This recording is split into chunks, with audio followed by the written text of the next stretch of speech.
someone who fits into the theme of legacy this year that is going to be driving all of our characters, quite frankly, including the big bad. So he's pretty badass in me.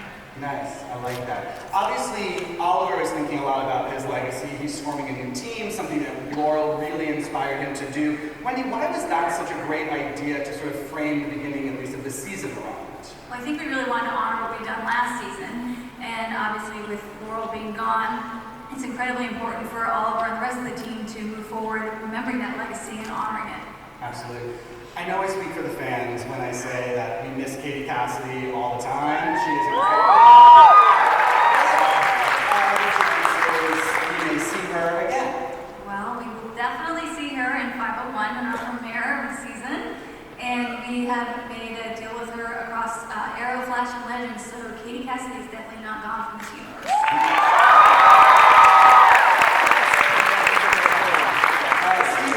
At the end of last season, Felicity said to Oliver, you know, you're at war with these two sides of yourself. He had really sort of done a lot of things that made him question himself. What excites you about going into this new year sort of with this version of Oliver?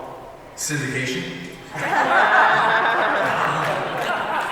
Syndication. No, I'm very excited because, you know, there was this one extreme of Oliver that we saw in season 1, and then a very reactionary version of Oliver that we saw in season 2 after the death of Tommy. And what we see now with Oliver is we see an Oliver that understands that it's not just black and white, that there are shades of gray, and he's really back to the mission of, first and foremost, the most important thing in my life is honoring what my father asked me to do, is protecting Star City.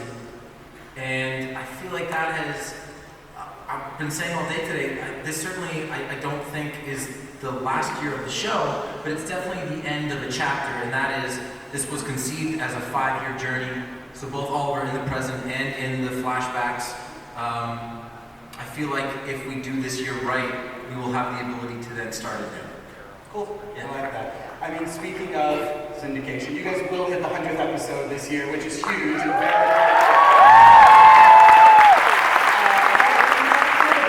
what kind of conversations have you guys in the writers' room been having about what to do with that 100th episode? Well, you know, it's interesting. Our 100th episode is 508. Turns out 508 will be chapter 2 of our 3-part crossover.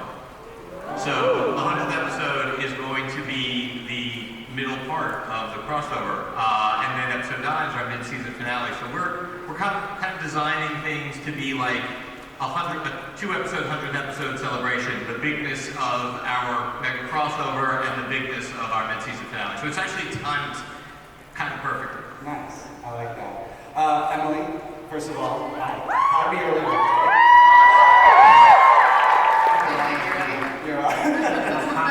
It was a really eventful season for Felicity last year. She got shot, she battled her alter ego god self, she defeated a bee robot person. She lost a friend. Yes, all of those things. What excites you about the version of Felicity you get to bring into this new year? I'm excited to tell her story this year. The girl's going to be dealing with a lot of bottled up emotions, unfortunately. She's going to work through them. I think we're going to do it quite honestly. Honestly, as a selfish point, I always like to play the comedy and those sort of things, but I don't think that would be totally if I just asked her playing that respectful of her journey coming out, because she's holding on to this guilt of killing 10,000 people in the last year of 2 equals. So yeah, she's going to be dealing with that and hopefully doing it with a smile, but I bet you when she's alone, she's got some bad tears going down. Understandable. I mean, speaking of Paul, you know, Quentin went through a really huge loss last year. You know, he not only lost his daughter, but he lost his job. I mean, he left with the love of his life for Matt. What could possibly bring him back to this town? I have no idea. I mean, God, it's becoming a habit losing a daughter. Three times now? Yeah, it's pretty rough. Where did you guys write this stuff for this guy? Give him a break. At least he got laid last season. That was nice. That really was a shining light, wasn't it? Amidst the grief and good knows what. But, what are these guys muttering down the panel here?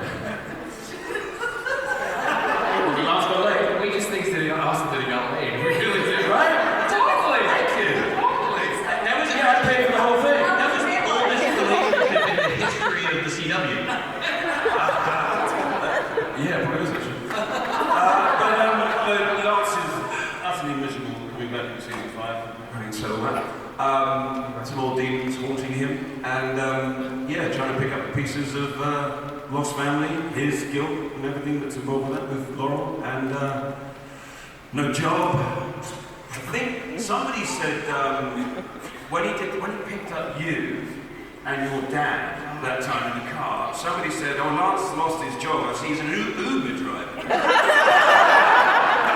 And I think that's the future for Lance this season. Whether you guys ever see it, my backstory is he's an Uber driver. I think I'm super paradox changed you into a Uber driver. I hate to break it to Paul, it's left.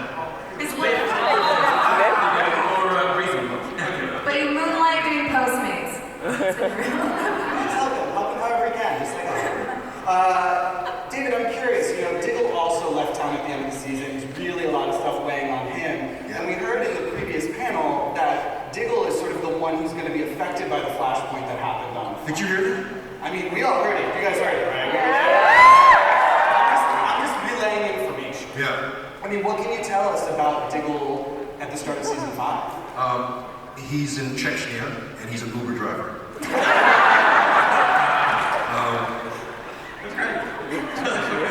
Anyway, no, he's not in Chechnya.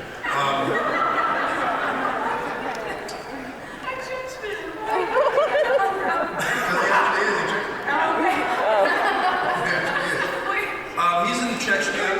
He's with the special forces handling some business over there. He's still a man of two minds to a great degree. He misses the team, but he's still dealing with the tragic death of Black Canary, who he obviously he blamed himself for that. And why he pulled the trigger, killing his brother. He's still dealing with that. And we deal with that in a very, very visceral way. There's a great scene just shot with Diggle and how he deals with the death of his brother and his involvement with that. So he's very much at the beginning of the season, a man of two minds.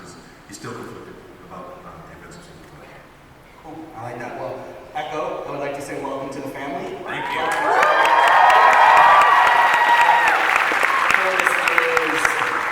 I almost said terrific. I actually organically said terrific, and that would have been the we watched you in that trailer tackle the salmon line. Try to tackle them. I mean, is that okay? So how much of what we see in that is genuine effort, and how much of it is just for this? Because it was what scripted that he wasn't supposed to be good at. No, that thing is super hard. Kudos to Steven for knocking it out nonstop. But yeah, I think Curtis is just really influenced by Green Arrow. He really looks up to him, and really wants to get out there and help start something. And it's a struggle, and I think that's a lot of a struggle. And Mark, we're going to get a lot of his backstory this year, right? We're going to get an origin story. We're going to find out a lot more about Curtis this year. Yeah, actually, we've got some pretty big plans for Curtis, especially with respect to his marriage.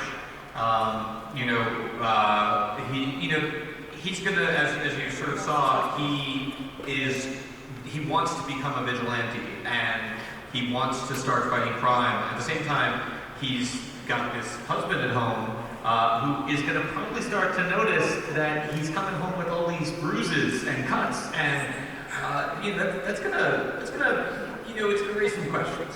And we're really looking forward to watching Curtis try to answer. Sorry, I'm seeing John's face.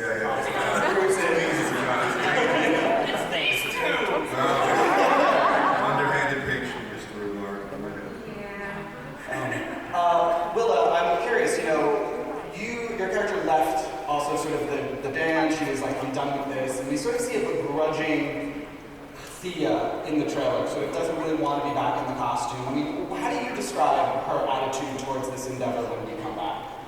Well, I think that Thea's definitely gone through a lot in the last, obviously, 4 seasons totaling, but in the last season, she went through everything from being drugged by her father again, mixed up in art, her basically pseudo-sister, putting on a role-play costume, but then also being struck by this bloodlusty thing and then killing people all the time, and then stopping doing that, and then holding a knife to a little girl's throat and realizing that it's not the bloodlust doing that to her, it's actually just her. So I think she just needs to take a step back for a second, realize what's going on and her own psyche, and maybe like do something that's like structurally good for her and maybe Star City, which is probably helping out Ollie since he's mayor. I feel like if you had given Oliver that pitch, as opposed to just being like, I'm gonna leave, he would have totally gotten it. Yeah. Have you been paying attention to what's going on? But no, I think this year she's gonna be doing a lot of stuff, helping out Oliver like she has done in the last season, but in a different way since now he's not necessarily a mayor moonlighting as a vigilante, as you guys so nicely wrote. He is a vigilante moonlighting as the mayor at the moment. So someone's going to need to do some duties. See, let's talk about that. I mean, your honor, or whatever your formal title is, as You can- interim mayor. Mr. Mayor, Mr. Mayor. Chair. What do you think about Oliver in this capacity? What a garbage mayor he is. He's terrible. He's terrible because he is alone. There's no team. So all of his focus and all of his energy is going into being the Green Arrow, being a vigilante, trying to stop crime within the city, and Thea is carrying all the water as mayor, basically. And so, he ran for mayor and was kind of elected as mayor for excellent reasons, but those reasons have gotten lost in the shuffle a little bit. So hopefully he rediscovers them. Because I really like the idea. I know that, longtime fans of Green Arrow know what a politically inspired character Oliver Queen is, and he had a point of view. He had an ideology, and I think all of those things would be very interesting to explore on the show.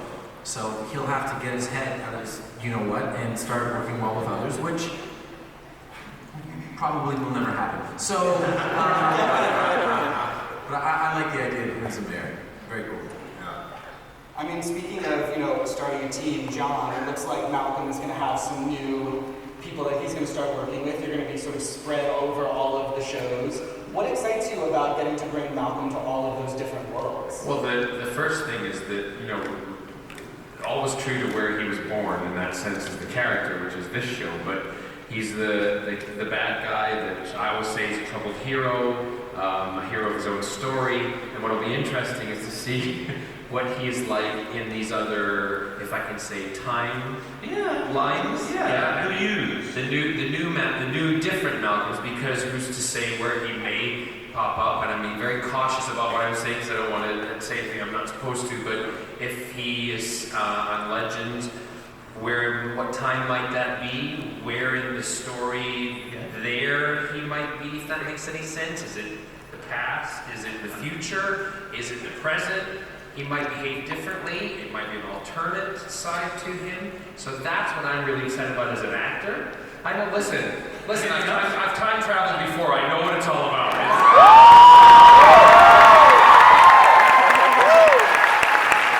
know how to follow the story and put it all together. Trust me.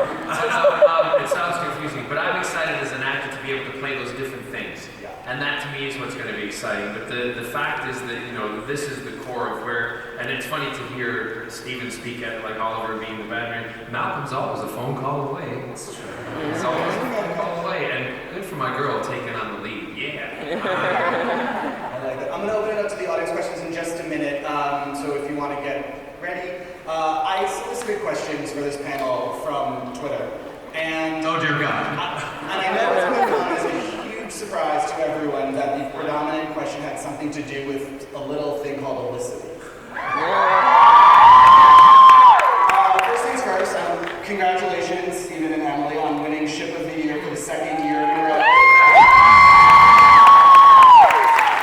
Thanks to all the fans online who worked really, really hard to make that happen. That's right. 9.6 million votes. That's great. That's amazing. Mark, Wendy, when we left the two of them, they were sort of together but not together. How do you describe the status of this relationship at the start of season 5? It's still a partnership. I mean, the way we left them in the bunker at the end of last season was somewhat ambiguous, and we will kick them off in a similarly ambiguous state. That said, you will find out some more around episode 5. And I think, we're just going to let the characters kind of take us where they will. Absolutely. Stephen, Oliver obviously kept some things from her last year. There was some basic mistakes, I don't know. What do you guys think about what should happen with the couple? What would you like to see? Do you like what you're getting to play right now, sort of the in-betweenness? Very much so. We have a really dynamic scene in the premiere where we speak to each other as equals, as team members. I've always thought that Oliver's most important relationship in Arrow is his relationship to Star City and his love of that city.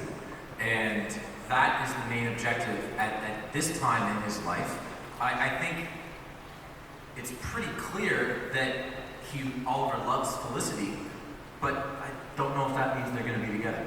But I really like the scene that we had in the pilot. Emily and I high-fived after. Yeah, because we were fired up, It's really transformed. We didn't know it was going there, and I feel like Felicity and Oliver's communication, collaboration, aspects of themselves are just getting stronger as teammates, and that's a good thing. And obviously, as we saw on Legends of Tomorrow, smoke technologies exist in 2046, so she's got some work to do.